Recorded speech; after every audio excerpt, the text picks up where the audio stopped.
बहुत साल पहले की बात है। श्रीरामपुर में एक बहुत बड़ा जंगल था।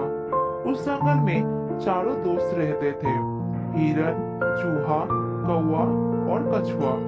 उस जंगल में एक बड़ा तालाब था जिसमें वो कछुआ रहता था। तालाब के किनारे पर एक बड़ा सा पेड़ था। उस पेड़ पर कौवा छोटा सा घोंसला बनाकर रहता था। उस पेड़ के नीचे जमीन पर बिल बनाकर चूहा रहता था और पास के घने झाड़ियों में हिरन रहता था। अलग अलग प्रजाति के जीव होने के बाद भी उनमें बहुत गहरी दोस्ती थी। चारों दोस्त साथ साथ खेलते, साथ साथ खाते और साथ साथ घूमते थे। इस प्रकार वो सब मिलजुल कर एक दूसरे की सहायता करके जीवन यापन करते थे। दिन के समय कछुआ तालाब के पानी में खेलता, डुबकियां लगाता और तैरता रहता था और बाकी तीनों भोजन के तलाश में निकल पड़ते थे। खाना खाने के बाद वो तीनों सूर्यास्त के पहले अपने घर लौट आते थे। उसके बाद चारों दोस्त इकट्ठे होकर साथ साथ खाते और खेलते रहते थे। इस तरह कुछ दिन बीत जाता है। एक दिन शाम होने से पहले चूहा और कौवा तो लौट आए, लेकिन उनका दोस्त हिरन नहीं लौटा। तीनों बहुत चिंता में पड़ गए। फिर कछुआ बोला, हिरन तो रोज तुम दोनों से पहले लौट आता था। आज क्या बात हो गई जो अभी तक नहीं आया? मेरा तो जी घबरा रहा है। कहीं वो किसी मुसीबत में तो नहीं है? मुझे लगता है वो जरूर किसी मुसीबत में पड़ गया है। अब हम क्या करें? अगर शाम होने से पहले हमें हिरन नहीं मिला तो बड़ी समस्या हो जाएगी। हाँ, हमें जल्द ही कुछ करना होगा, लेकिन क्या करें? कहाँ ढूंढे हिरन को? कौवा भाई, तुम एक काम करो, जंगल के चारों ओर उड़कर देखो। अगर तुम्हें कहीं हिरन दिखे तो जल्द ही आकर हमें बताना। हाँ, यही ठीक रहेगा। जल्द ही जाओ कौवा भाई। ठीक है, मैं अभी जंगल के चारों ओर देख कर आता हूँ। तुम दोनों यही रहो, कहीं मत जाना।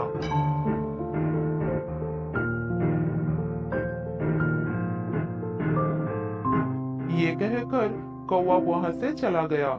वो उड़ते उड़ते चारों तरफ नजर घुमा रहा था, लेकिन उसे हिरन कहीं भी नजर नहीं आया। फिर कौवा हिरन को चिल्ला चिल्ला कर बुलाने लगा, दोस्त हिरन, तुम कहाँ हो? आवाज दो दोस्त, मैं तुम्हें कहीं भी देख नहीं पा रहा हूँ दोस्त। इतने में उसे किसी की रोने की आवाज सुनाई दी। आवाज सुनकर उसे अपना दोस्त हिरन का लग रहा था। कौवा आवाज सुनकर उस दिशा में उड़ गया। वहां जाकर कौवे ने देखा उसका दोस्त हिरन एक शिकारी के जाल में फंस गया है और जाल से निकलने के लिए छटपटा रहा है। कौवे को देखकर हिरन को कुछ साहस मिलता है। फिर वो कहता है, दोस्त, एक जालिम शिकारी ने मुझे इस जाल में फंसा लिया है। शिकारी ने यहाँ पत्तों के पीछे अपना जाल बिछाया था। मैंने इस जाल को ठीक से नहीं देखा और इस जाल में फंस गया। वो शिकारी अब आता ही होगा। वो मुझे पकड़कर ले जाएगा और मार डालेगा। दोस्त, मुझे लगता है मैं और ज्यादा देर जिंदा नहीं रहूंगा। कछुआ और चूहे को मेरा अंतिम बात बताना कि मैं उन्हें बहुत चाहता था। दोस्त, तुम घबरा क्यों रहे हो? हम है ना, जान की बाजी लगाकर भी तुम्हें छुड़ा लेंगे। तुम बिल्कुल चिंता मत करो। लेकिन तुम ऐसा कैसे कर पाओगे? वो शिकारी बहुत जालिम और शक्तिशाली है। वो तुम्हें भी मार डालेंगे। फिर कौवे ने एक उपाय निकाला और हिरन को कहा, सुनो, मैं चूहे को अपना पीठ पर बिठा कर लाता हूँ। वो अपनी नुकीली दांतों से जाल को बड़ी आसानी से काट देगा। ये कहकर कौवा जल्द ही वहां से चला गया। हिरन को आशा की किरण दिखाई दिया। उसकी आंखें खुशी से चमक उठी। इधर कौवा बड़ी जल्दी से कछुआ और चूहे के पास पहुंच गया। कौवे ने समय नष्ट किए बिना उन्हें सब कुछ बताया। दोस्त, हमारा दोस्त हिरन एक दुष्ट शिकारी के जाल में कैद है। वो बहुत तकलीफ में है। अगर शिकारी के आने से पहले हमने उसे ना छुड़ाया तो वो मारा जाएगा। कछुआ बहुत घबरा गया और उसने पूछा, उसके लिए हमें क्या करना होगा? जल्द ही बताओ। इस समय मैं कुछ भी नहीं सोच पा रहा हूँ। क्या तुमने कुछ सोचा है? घबराओ मत कौवे भाई, मुझे अपनी पीठ पर बैठाकर जल्द से जल्द हिरन के पास ले चलो। फिर चूहा कौवे के पीठ पर बैठ गया। वो दोनों उड़ गए। कुछ देर के बाद वो हिरन के पास पहुंच गए।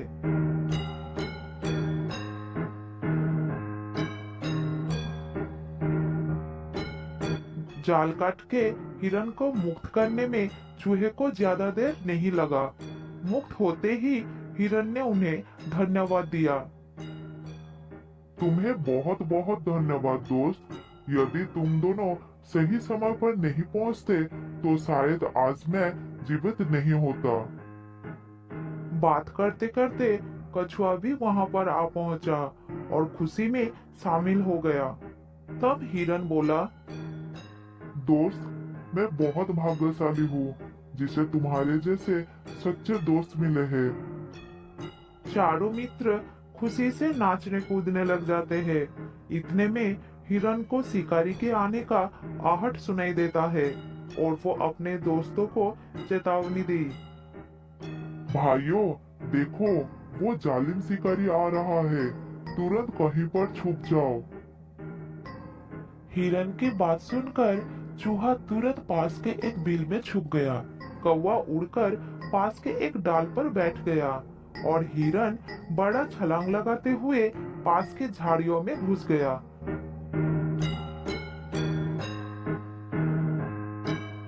लेकिन कछुआ अपनी धीमी गति के कारण छुप नहीं पाया।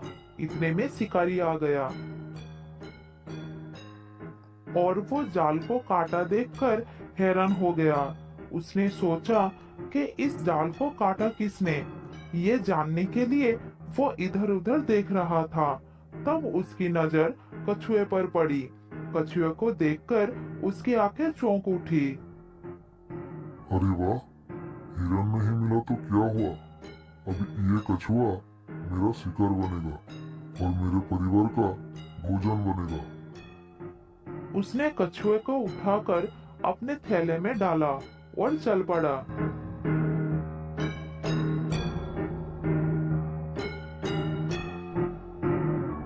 कौवे ने तुरंत नीचे उतर आया।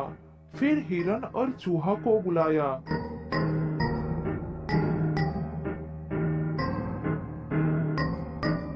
दोस्तों, कछुए को शिकारी ने थैले में डालकर ले जा रहा है। हमें जल्द ही कुछ करना होगा। हमें अपने दोस्त की जान बचाना ही होगा और उसे उस शिकारी से छुड़ाना ही होगा। लेकिन कैसे? इस बार हिरन ने समस्या का हल सुलझाया। दोस्तों, हमें चाल चलनी होगी। मैं चलकर शिकारी के आगे से निकलूंगा। शिकारी मुझे देखकर पकड़ने के लिए थैला छोड़कर मेरे पीछे जरूर भागेगा। लेकिन वो कितनी देर तक मेरा पीछा कर पाएगा?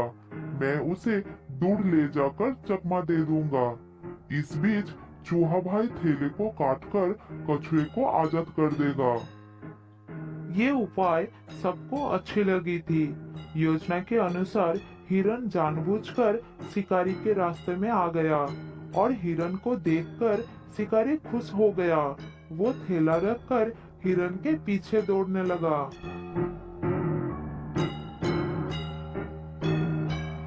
हिरन उसे दौड़ाकर घने जंगल की ओर ले गया और फिर उसे चकमा देकर कहीं छुप गया।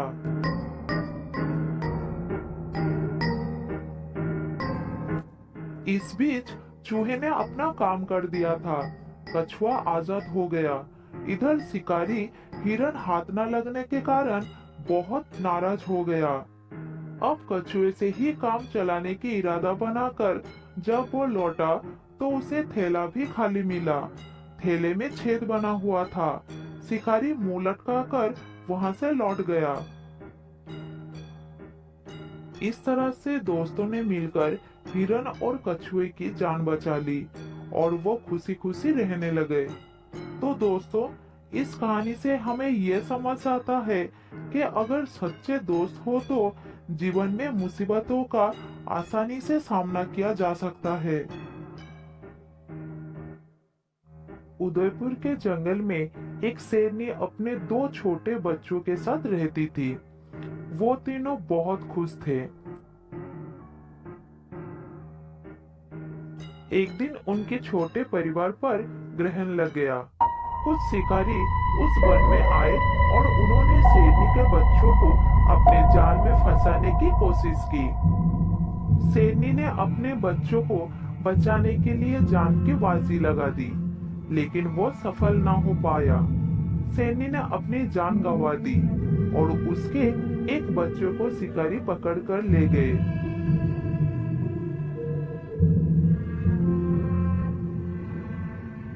दूसरा बच्चा वहां से भाग निकला और झाड़ियों में छुप गया था, इसलिए बच गया। थोड़ी देर बाद वो झाड़ियों से निकलकर सीधे अपने माँ के पास पहुंच गया। शेरनी का मृत शरीर पड़ी हुई थी।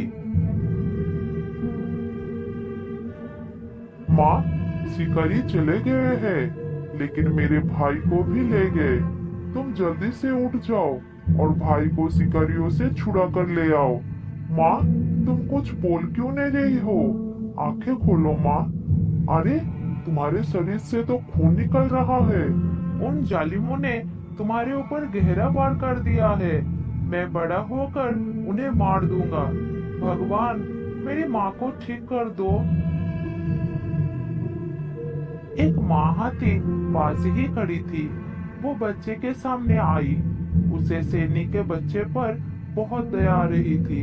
वो जानती थी कि शेरनी अब कभी नहीं बोल पाएगी। उसके प्राण निकल चुके थे। शेरनी का बच्चा फिर भी आस लगा के बैठा हुआ था। तब माँ हाथी बोली, बच्चे, इधर मेरे पास आओ। तुम्हें बड़ी भूख लगी होगी। रो मत मेरे बच्चे, कुछ खाना खा लो। देखो ना, माँ आंखें खोल नहीं रही है, मुझसे कुछ नहीं बोल रही है। आप मेरी माँ को ठीक कर दो। मेरे बच्चे, अभी भालू मामा आने वाले हैं, वो इनको ठीक कर देंगे। तुम्हें भूख लगी है, आओ दूध पी लो। माँ हाथी उस शेरनी के बच्चे को अपने साथ ले लिया। उसे रास्ते में भालू मिल गया। तब माँ हाथी बोली, भालू भाई, ये शेरनी का बच्चा बेसहारा हो चुका था। ये बहुत छोटा है। अब मैं इसे अपने बच्चे की तरह पालूंगी। आज से सारा जंगल इसे राजा नाम से जानेगा। राजा हाथी माँ का दूध पीने लगा और सभी जानवर आश्चर्य होकर देखने लगे। एक बीन माँ के बच्चे ने हाथी को अपना माँ बना लिया। हाथी के 2 बच्चे भी राजा के साथ घुल मिल गए। उन्हें देखकर ऐसा लगने लगा जैसे एक ही माँ के सभी बच्चे हो। एक दिन एक सिया ने जब ये देखा तो उसे रहा ना गया। वो माँ हाथी के पास चला आया और कहा, हाथी बहन, मैं एक बात कह रहा हूँ, ध्यान से सुनो। ये शेर का बच्चा है और इसे पालकर तुम बहुत बड़ी भूल कर रही हो। आगे चलकर यही जान का खतरा बन जाएगा। मैंने इसे अपना बेटा मान लिया है। अब चाहे जो भी हो जाए, मैं इसकी माँ बनकर ही इसे पालूंगी। माँ हाथी की ऐसी बात सुनकर सियार वहां से चुपचाप चला गया। इस तरह कुछ दिन बीत जाता है। माँ हाथी अपने बच्चों के साथ ही राजा को भी पालने लगी। वो सब धीरे धीरे बड़ा होने लगे थे। राजा सबका रक्षा भी करने लगा था। एक दिन माँ हाथी जंगल से दूर जाने वाली थी। उसने राजा को पास बुलाया और कहा, राजा, मैं कुछ देर के लिए जंगल से बाहर जा रही हूँ। तुम अपने दोनों भाइयों की अच्छी तरह से ख्याल रखना। ठीक है माँ, मैं अच्छी तरह से ख्याल रखूंगा। तुम निश्चिंत होकर जाओ, जल्दी वापस आना माँ।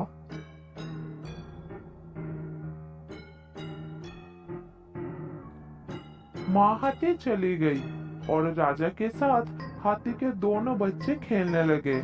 हाथी का छोटा बच्चा बहुत नटखट था। वो अचानक घूमते घूमते बहुत दूर चला गया।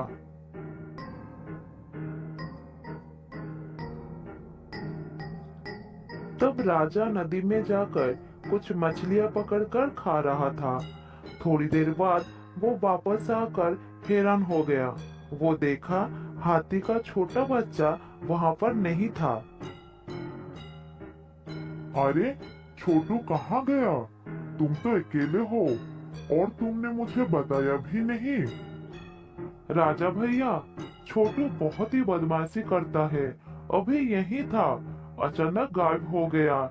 उसने जाते समय मुझे बताया भी नहीं। चलो चलकर उसे ढूंढते हैं।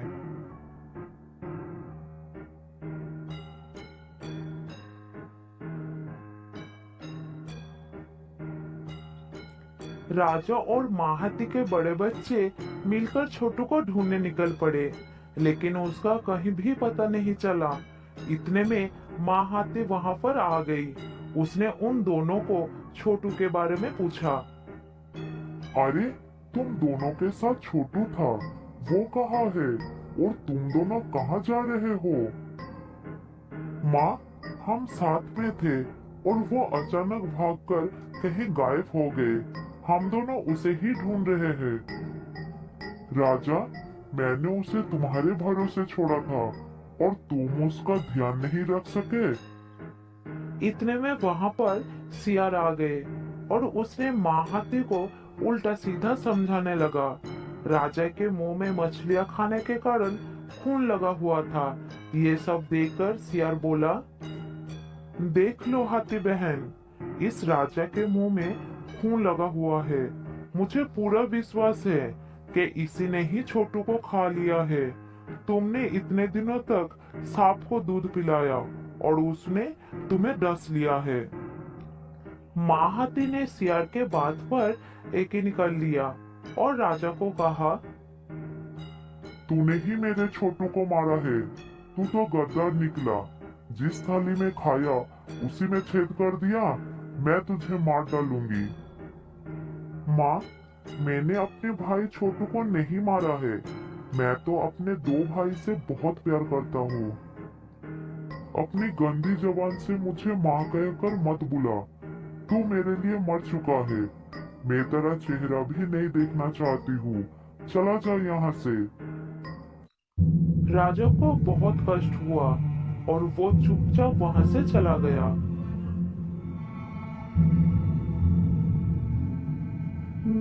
शाम हो गई और छोटू भटकता हुआ अपनी माँ के पास चला आया। उसे देखकर माँ हाथी बहुत खुश हो गई, लेकिन अपने किए पर उसे बहुत ही पछतावा हुआ। तब वो अपने दोनों बच्चों को लेकर राजा को तलाश करने लगी। वो और उसके बच्चे राजा को पुकार रहे थे, लेकिन उसका कहीं भी अता पता नहीं था। तीनों निराश होकर लौट आए। मेरा बेटा ना जाने कहाँ चला गया। पता नहीं उसने कुछ खाया भी होगा या नहीं। माँ, हमारी राजा भैया बहुत ही अच्छे हैं। आपने उन्हें बहुत ही तकलीफ पहुंचाई। इतने में एक आहट हुई। राजा की परछाई नजर आई। दोनों बच्चे उसके पास दौड़ के चले गए। राजा, मेरे बच्चे, मुझे माफ कर दो। मैंने तुम पर अविश्वास करके बहुत बड़ी भूल की। तूने कुछ खाया भी नहीं होगा। चल, मैं पहले तुझे खाना खिलाऊंगी। माँ, आप बड़े हो, मुझसे माफी मत मांगो। मेरा छोटू वापस आ गया। इस बात की बड़ी खुशी है मुझे। छोटू, अब कभी ऐसा काम मत करना। हमसे पूछे बगैर कहीं मत जाना। राजा और दोनों बच्चे अपने माँ के साथ लिपट गए और उनकी आंखों में आनंद भरे आंसू आ रहे थे।